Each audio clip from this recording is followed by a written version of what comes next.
এমন সংবিধান আমরা চাই, এমন সংবিধান আমরা চাই যে সংবিধান কখনোই আমাকে স্বৈরাচার হওয়ার সুযোগ দেবে না। শিক্ষার্থী ভাবনাকে প্রথমত ধন্যবাদ আজকে এই মঞ্চে অনুষ্ঠানে আমাকে কথা বলার সুযোগ দেওয়ার জন্য। মঞ্চে উপবিষ্ট যারা আছেন তাদের প্রতি কৃতজ্ঞতা, যারা সামনে উপবিষ্ট আছেন তাদের প্রতি কৃতজ্ঞতা, আমার কথা অল্প সময়ের জন্য হলো শোনার জন্য। এখানে প্রথম যে বিষয়টি এসেছে যে আমরা নতুন বাংলাদেশে কেমন সংবিধান চাই, তো সেক্ষেত্রে আমার প্রথম প্রশ্নটি হলো যে আমরা যে বাংলাদেশটি দেখছি সেটা কি আদৌ কি নতুন? এই ফোনটি এতদিন আমি ব্যবহার করছিলাম, তো আজকে যদি স্যার ব্যবহার করেন কিংবা অন্য একজন ব্যবহার করেন, তাহলে এই ফোনটি কি আসলে নতুন ফোন হয়ে উঠবে কোনোভাবেই? অর্থাৎ আগের ফোনটি নতুন একজন ব্যবহারকারী ব্যবহার করছেন মাত্র। তো আমরা যে রাষ্ট্রের মধ্যে আছি সেই রাষ্ট্রে জাস্ট আগে একটা সরকার ছিল, একটা আন্দোলনের মধ্যে দিয়ে সেই সরকারটা হটেছে, সেখানে নতুন একজন অন্য এক সিস্টেমের মধ্যে নতুন একটা সরকার আমরা দেখছি। এবং আরো কিছুদিনের মধ্যে আগের সরকারের মতোই আরো একটি সরকার ক্ষমতায় আসার জন্য একদম দৌড়ের ঝাঁপের মধ্যে আছে এক ধরনের মধ্যে। তো এটা আসলে ফোন পরিবর্তনের ব্যাপারটা না, এটা রাষ্ট্র পরিবর্তন তো হয় না, শুধু হাতটা বদল হচ্ছে। তো সেই জায়গা থেকে আমি এটাকে এখনো নতুন বাংলাদেশ বলতে খুব বেশি আগ্রহী না, সেজন্য দুঃখবোধ। আমরা তাহলে কি চাই? নতুন বাংলাদেশ কিভাবে আমরা চাই? সেটা হবে সিস্টেমেটিক একটা পরিবর্তন। যখন এই ফোনটা পরিবর্তন হবে, এই ফোনের কমপক্ষে 50% ব্যাপার স্যাপার পরিবর্তন হবে, সিস্টেম পরিবর্তন হবে, তখন আমি এটাকে একটু নতুন ফোন বলতে পারি, এর আগ পর্যন্ত না। তো এখন নতুন যে পরিবর্তনটা চাই সেটা কিভাবে? একটু আগে 2 দিন আগে হয়তো একটা ভিডিও ভাইরাল হয়েছে, আমাদের সর্বশেষ যে ফ্যাসিস্ট যে সরকার ছিল সে ফোনে একজনের সাথে কথা বলছিল, তাই না? সেই কথার মধ্যে একটা পরিসংখ্যান চলে এসেছে যে ওই ব্যক্তি সম্ভবত কত 300 বার না কতবার যেন আপা আপা বলেছে, তাই না? আমার সংখ্যাটা মনে নেই। তো আসলে এই দোষটা আমি ওই ব্যক্তিকে আসলে দেই না। এই যে 10 মিনিটের কথার মধ্যে 300 বার আপা আপা ডাকা, এই দোষটা আমি ওই ব্যক্তিকে দেই না, এই দোষটা আমাদের সকলের। কারণ কি, আমরা যে সংবিধানের আন্ডারে চলছি, আমরা যে রাষ্ট্র কাঠামোর মধ্যে চলছি, এই রাষ্ট্র কাঠামো মূলত একজনকে এমন পাওয়ার দেয়, এমন পাওয়ারফুল জায়গায় নেয় যে জনগণ বাধ্য হয়ে তাকে 10 মিনিটে শতবার আপা আপা ডাকতে বাধ্য হয়।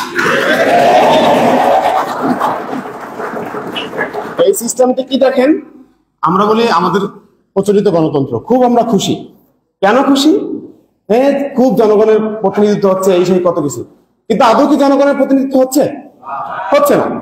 আর্টিকেল 70 কি বলে আমাকে, যদি সরকার কোনো বিল সংসদে নিয়ে আসে, ওই সরকার দলীয় কোনো ব্যক্তি তার কি করতে পারবে না, বিরোধিতা করতে পারবে না। তাহলে এত বড় সংসদ, এত খরচ পুষিয়ে আমার এতজন এমপি ওখানে বসিয়ে রাখে লাভ কি? সরকার প্রধান অফিস থেকেই তাকে সিদ্ধান্ত দিয়ে দিতে পারে। এখানে যে সংসদে যে নাটকটা চলে 2 দিন 5 দিন 10 দিন ধরে, একটা বাজেট সরকার প্রণয়ন করে, সবাই তার পক্ষ ধন্যবাদ, হাই আপা ভালো আপা এই সেই বলে শেষ। এটা তো কোনো দরকার তো নাই। আর্টিকেল 70 খোদ আমাদের সংবিধান, যে রাষ্ট্রের নাগরিকদের রক্ষা করবে, সবকিছু সে রিপ্রেজেন্ট করবে, সংবিধান এখানে আর্টিকেল 70-তে তাকে সুযোগ দিচ্ছে যে আপনি এখানে সংসদে যাবেন, হ্যানা করবেন, মাথা ঝোলাবেন, প্রশংসা করবেন, গান গাইবেন, কিন্তু আপনার দলীয় যে পলিসি, যে প্রস্তাবটা জানাবে তার বিরুদ্ধে আপনি বক্তব্য দিতে পারবেন না, তার বিরুদ্ধে আপনি ভোট দিতে পারবেন না। ফলে আমরা কি দেখি, আমাদের এই সংবিধান মূলত এরকম একজন আপা, একজন ভাই, 2 দিন পরে একজন মহানায়ক, এগুলো আসলে তৈরি করে। এই জায়গা থেকে আমরা কি রক্ষা পেতে চাই। আগামীর যে সংবিধান হবে, আগামীর যে বাংলাদেশ হবে, সেই বাংলাদেশটা তখনই হবে যদি সংবিধান এমন সিস্টেম করে যে সিস্টেমের মধ্যে দিয়ে নতুন একজন ফ্যাসিস্ট, নতুন কোন স্বৈরশাসক তৈরি হতে পারবে না। এখন আমরা শুধু এই দাবি করলেই তো হবে না, সেই প্রস্তাবনা আমাদের শিক্ষার্থীদের মধ্যে থেকে থাকতে হবে। আমাদের পলিসিটা তাহলে কি হতে পারে? আমরা যদি বিগত সময়ে একটু যদি পর্যালোচনা করি, সর্বশেষ ফ্যাসিস্ট সরকার কিন্তু ক্ষমতায় এসেছিল 2008 সালে, এবং 2008 সালের যে নির্বাচন, সেই নির্বাচনকে যদি আপনারা পর্যালোচনা করেন, দেখবেন যে আওয়ামী লীগ ওই নির্বাচনে ভোট পেয়েছিল 49% তারা ভোট পেয়েছিল। এবং আওয়ামী লীগ কিন্তু সংসদে 300 আসনের মধ্যে 230টি আসন পেয়েছিল। সেটার সাথে তার জোটকে যদি যুক্ত করি তাহলে 263টি আসন তারা পেয়েছিল। তারা ভাবেন, সংসদের অনলি 40, মানে জাতীয় দেশের সকল নাগরিকের 49% সমর্থন সে পেয়ে সংসদে সে প্রতিনিধি পাঠাচ্ছে প্রায় 85%-এর মতো, 85%-এরও আরো বেশি। ফলে কি হচ্ছে, এই সংসদটা তখন আর মূলত সংসদ থাকে না, সে এখানে যা ইচ্ছা সেই আইন সে কিন্তু সে প্রণয়ন করতে পারে। ফলে আমি দেখেছি আমাদের তরুণ ভাইয়েরা এখানে আছেন, আমি জানি না আপনারা বিগত 15 বছরে কেউ সংসদের কোনো কার্যক্রম দেখার জন্য আগ্রহ ছিলেন কিনা, আমি কোনোদিন ছিলাম না। বিটিভি সহ অনেকগুলো চ্যানেল কিন্তু প্রচার করতো, কিন্তু আমার কোনোদিন আগ্রহ হয় নাই এই সংসদে কি তারা বলতেছে সেটা শোনার জন্য। কারণ কি? কারণ এই সংসদটা আসলে একটা দলকে রিপ্রেজেন্ট করে, শুধু একটা দলকে, কোন নাগরিককে না, কোনো ব্যক্তিকে রিপ্রেজেন্ট করে না। এই সংবিধান একটা ব্যক্তিকে রাজার স্টেজে নিয়ে আসে। আমরা যে আধুনিক স্টেট বলি, সেই আধুনিক স্টেট কিন্তু এখানে ফাংশন করে না। এখানে জাস্ট একজন রাজার মতো একজন, সে যা বলবে সেটাই। সংসদও তা হয় যে আমি দেখি 263 জন প্রার্থী থাকে কি একই দলের, অথচ কিন্তু দেখেন সে 49% যদি ভোটও পায়, আমার দেশের নাগরিকদের মধ্য থেকে কিন্তু বাকি যে 60% লোক আছে তারা কিন্তু এই সরকারের বিরুদ্ধে, কিন্তু সিস্টেম এমন হয়ে গেছে যে সরকার যে সিদ্ধান্ত নেবে সেই সিদ্ধান্ত সবার জন্য বলবৎ হয়ে যাবে। তো এই জায়গা থেকে আমার কাছে মনে হয় একটা চেঞ্জ আসা দরকার। চেঞ্জটা কি আসতে পারে তার আমি যদি সময় পাই তাহলে একটু বলি। আমার কাছে এখানে মনে হয় আমাদের বর্তমান যে সিস্টেমে কি পাওয়া, একটা আসনে 3 জন প্রার্থী, একজন 30% ভোট পেল, একজন 31%, একজন 32%। ফলাফলে দেখা যায় সংসদে ওই আসন থেকে সংসদে কে যায় যে 32% পেল, কিন্তু দেখেন ওই আসনেরই কিন্তু বাকি 62% লোক কিন্তু তার বিরুদ্ধে ভোট দিচ্ছে। তাহলে সে এমন একটা এলাকার, এমন একটা প্রভিন্সে সে রিপ্রেজেন্ট করতেছে যেখানকার অধিকাংশ মানুষ, অন দ্য 2/3 পিপল কি তার বিরোধিতা করতেছে। তাহলে সে কিন্তু তাদের আসলে কোনো রিপ্রেজেন্টেশন করতে পারে না। এই জন্য আমার কাছে যে প্রস্তাবনা থাকবে, আমরা যদি প্রপোর্শনাল রিপ্রেজেন্টেশন সিস্টেমটা আনি, যে সারা দেশে যত পার্সেন্ট ভোট একটা দল পাবে সে সংসদে তাদের তত পার্সেন্ট অনুযায়ী প্রতিনিধি পাঠাবে।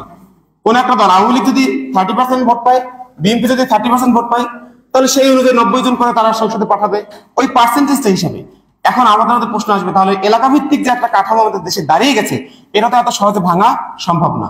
আমি বলবো যদি এটা ভাঙা সম্ভব না হয়, তাহলে এই নতুন বাংলাদেশে যে দাবি আমরা করতেছি সেটা আসলে আমাদের জন্য সম্ভব না। কারণ আমরা যদি হবসন স্টেট অফ থট থেকে আমরা দেখি, প্রত্যেকটা হিউম্যান বিইং এর মধ্যে এই প্রবণতা আছে যে ফেসিস্ট হয়ে উঠবে সে। যদি তার কাছে সুযোগ থাকে সে ফেসিস্ট, সে স্বৈরাচার হয়ে উঠবে। এটা জানি না, আপনারা হয়তো অনেক ভালো মানুষ, আমি হয়তো ভালো মানুষ না, আমাকে যদি এত ক্ষমতা দেওয়া হয়, আমার মধ্যে প্রবণতা আছে আমি নিজে স্বৈরাচার হয়ে উঠবো। তো সেজন্য এমন সংবিধান আমরা চাই যে সংবিধান কখনোই আমাকে স্বৈরাচার হওয়ার সুযোগ দেবে না। এই জন্য আমার সর্বশেষ প্রস্তাবনা এটা থাকবে, যদি কোনো কারণ এমন হয় প্রপোর্শনাল রিপ্রেজেন্টেশন সিস্টেমটা চালু করা নাও যায়, তাহলে আমি প্রস্তাব করবো অন্ততপক্ষে দ্বিকক্ষ বিশিষ্ট আইনসভা হোক, যার নিম্ন কক্ষটা থাকবে বর্তমান সিস্টেমে এলাকা ভিত্তিক যেটা, আর উচ্চ কক্ষ যেটা থাকবে সেটা থাকবে এই প্রপোর্শনাল রিপ্রেজেন্টেশন সিস্টেমে। তাহলে অন্তত উচ্চ কক্ষে কি থাকবে, জনগণের প্রতিনিধিত্ব বেশি থাকবে। ফলে কি হবে, নিম্ন কক্ষ থেকে যদি মন চাইলে সে যে সংবিধান পরিবর্তন করবে। একটু আগে একজন বক্তা সে বললো যে সংবিধানগুলো কতবার পরিবর্তন হয়েছে। আমরা দেখছি সংবিধান কিনে পরিবর্তন হয়েছে, দলীয় লোককে সরকার করার জন্য, আবার কি করা, নিজের লোককে নির্বাচন কমিশনে বসানোর জন্য। প্রত্যেকটা এখন পর্যন্ত 17 বার চেঞ্জের মধ্যে কোনো একটা চেঞ্জও প্রো পিপল ছিল না, কোনো একটা চেঞ্জ মানুষের জন্য ছিল না। হয়তো কারো ছবি টাঙানো লাগবে সেজন্য, হয়তো কারো বাপের নাম ঢোকানো লাগবে সেজন্য, মানে ফালতু বিষয়ে সংবিধান চেঞ্জ হয়েছে। তো এখান থেকে যদি এমন একটা সিস্টেম থাকে যেখানে সে চাইলেই সংবিধানকে চেঞ্জ করতে পারবে না, যেখানে চাইলেই সে স্বৈরাচার হতে পারবে না, সেটা যদি হয় তখন আমি বলবো সেই বাংলাদেশটা হবে নতুন বাংলাদেশ। সেটা যদি হয় তখন আমি সেটাকে বলবো নতুন বাংলাদেশ। আজকে আমরা দেখি আমাদের কি দাবি থাকে, এই সংবিধান কখনোই দেশের নিম্ন শ্রেণীর যে মানুষ তাকে কিন্তু রিপ্রেজেন্ট করে না। এই সংবিধান প্রণয়ন বর্তমান যে কমিটি পর্যন্ত হয়েছে, এই কমিটিতে দেখবেন কি হয়তো খুব শিক্ষিত লোক, হাই সোসাইটির লোক, যে কিনা গাড়িতে চলে, যে কিনা এয়ারে চলে, কিন্তু এই সংবিধান কখনো আমাদের রুট লেভেলের যে লোক তাদের কিন্তু কখনোই রিপ্রেজেন্ট করে না। এই সমস্যাটা কোথায়? এখন আজকে আমরা যদি বলি এই যে আন্দোলনটার মধ্যে দিয়ে নতুন বাংলাদেশ আমরা দাবি করতেছি, এই আন্দোলনটা কি শুধু কি বিশ্ববিদ্যালয়ের শিক্ষার্থীরা করেছে? শুধু কি বুদ্ধিজীবীরা করেছে? আমি বলবো না। এই আন্দোলনটা ওই শিশুরও, যে শিশু মূলত জানতো না তার বাবা জীবিত আছে নাকি কোথাও মারা গেছে। এই আন্দোলনটা ওই বিধবা নারীরও যে সিদ্ধান্তহীনতায় ভুগছিল যে সে কি সাদা শাড়ি পরবে নাকি রঙিন শাড়ি পরবে, সে সিদ্ধান্তহীনতায় ভুগছিল যে তার স্বামী কি মারা গেছে নাকি কোনো আয়না করে সে পচে মরতেছে। তো এই জন্য আন্দোলনটা ছিল সবার, ফলে এর যে ফল ভোগ করে যে ব্যাপারটা সেটা যেন প্রো পিপল হয়, সকল মানুষের হয়।